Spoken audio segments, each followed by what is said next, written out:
Good morning students, welcome to online class. I am going to teach you the second chapter of your English course book of class 5 and the topic is memories of a visit. In the first video I have told you about this story is about the beauty of France when the writer went to meet his cousin Supriya. Now second page. We drove past the Eiffel Tower and I noticed that it looked more beautiful than it did on postcards. जब हम लोग Eiffel tower के पास से गुजरे तो मैंने notice किया जो ईफिल टावर इतना खूबसूरत लग रहा है जितना कि वो पोस्टकार्ड पे लगता है उससे कहीं ज्यादा खूबसूरत वो देखने में लग रहा था. The Eiffel tower represents France like the Taj Mahal represents India, Supriya commented. तब सुप्रिया ने कहा जैसे ताजमहल इंडिया को रिप्रेजेंट करता है उसी तरह ईफिल टावर फ्रांस को रिप्रेजेंट करता है. Paris is a very beautiful old city. I love the white stone buildings that gleam in the sun. People here love the outdoors, the parks and gardens. Some parks have ponds where children sail toy boats. You will find rows of trees and flowers everywhere. Some trees are trimmed so that they look like huge green lollipops. Paris एक खूबसूरत शहर है, city है, पुराना city है और writer ने ऐसा कहा जो मुझे व्हाइट स्टोन बिल्डिंग्स बहुत पसंद है जो कि सूरज की रोशनी में एकदम चमकता हुआ. जो यहाँ लोग रहते हैं उसको आउटडोर्स घर के बाहर के दृश्य बहुत अच्छे लगते हैं जैसे कि parks and gardens. Some parks have ponds, कुछ पार्क्स में पॉन्ड्स होते हैं जहां बच्चे खिलौने का बोट बना के उसको सेल करते हैं. और आप लोग वहां फ्रांस में ये भी देखेंगे कि बहुत सारे पेड़ फ्लावर्स हर जगह नजर आएंगे और पेड़ जो है सब एक बराबर ट्रिम किए होते हैं जो लंबा लंबा पेड़ जैसे लगता है जैसे ग्रीन लॉलीपॉप्स हो.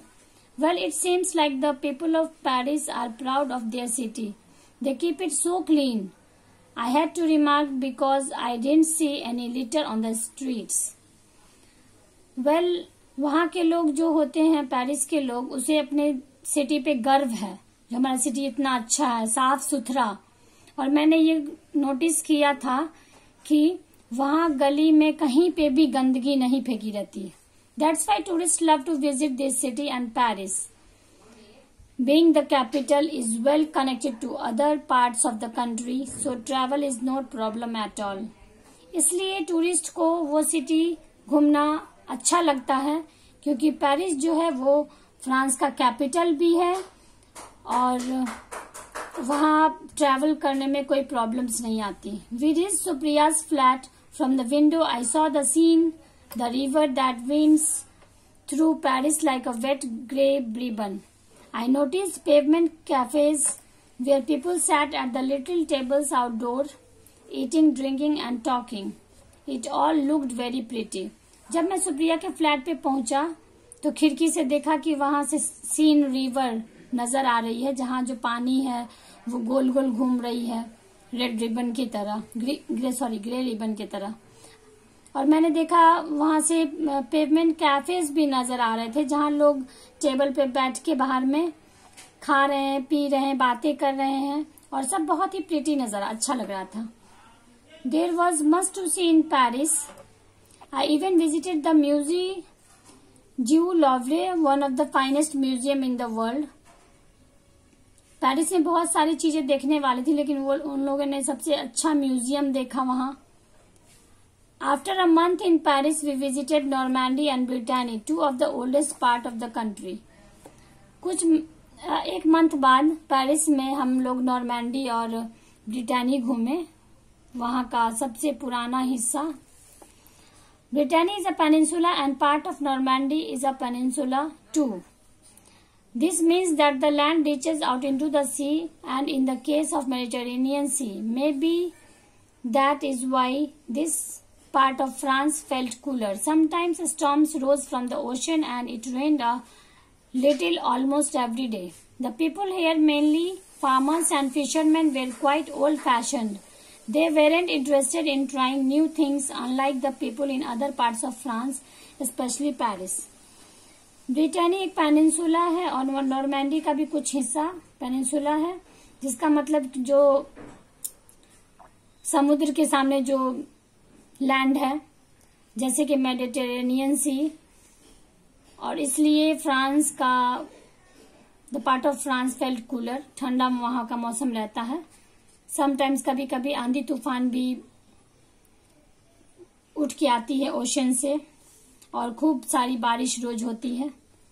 जो लोग यहाँ रहते हैं वो मेनली फार्मर्स एंड फिशरमैन होते हैं, क्वाइट ओल्ड फैशन के होते हैं, जिसको कुछ नई चीज करने की कोई चाह नहीं होती है। जैसे कि जो दूसरे पार्ट में जो फ्रांस के लोग रहते हैं, पेरिस, स्पेशली पेरिस में, वहां के लोग को नई चीज करना अच्छा लगता है, बट यहाँ नॉर्मैंडी और ब्रिटानी के लोगों को, ओल्ड फैशन के लोग हैं, उन्हें नया चीज में कोई इंटरेस्ट नहीं है।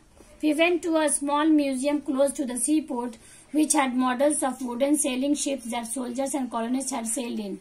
They told us how during World War II, big guns had thundered there, bombs had exploded, and bullets had ripped through trees and gardens. हम लोग कुछ छोटा सा म्यूजियम में गए, जहाँ सी पोर्ट के बगल में था, जहाँ की मॉडल्स वुडन सेलिंग शिप्स का बनाया हुआ था, जो सोल्जर्स और कॉलोनिस्ट जहाँ सेल करते थे। उन्होंने ऐसा कहा कि वर्ल्ड वॉर सेकेंड में बड़े बड़े गन्स, बॉम्ब्स जो फटे थे, बुलेट्स वगैरह, ये सब पेड़ और गार्डन के बीच छिपा के ऐसा किया गया था। Unfortunately the sea coast and the countryside were very peaceful when we visited.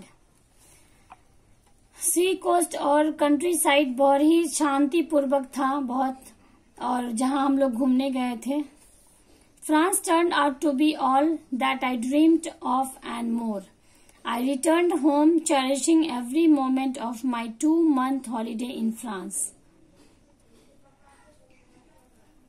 जब मैं वापस लौटा खुशी के मारे, हर पल फ्रांस का बिताया हुआ 2 महीना जो छुट्टी में मैं बिताया था, उसका हर पल सपनों की तरह यादगार में बसी हुई है। Now you have completed this chapter second, and after that I will send you the question answer soon, and read this chapter by your own. Thank you.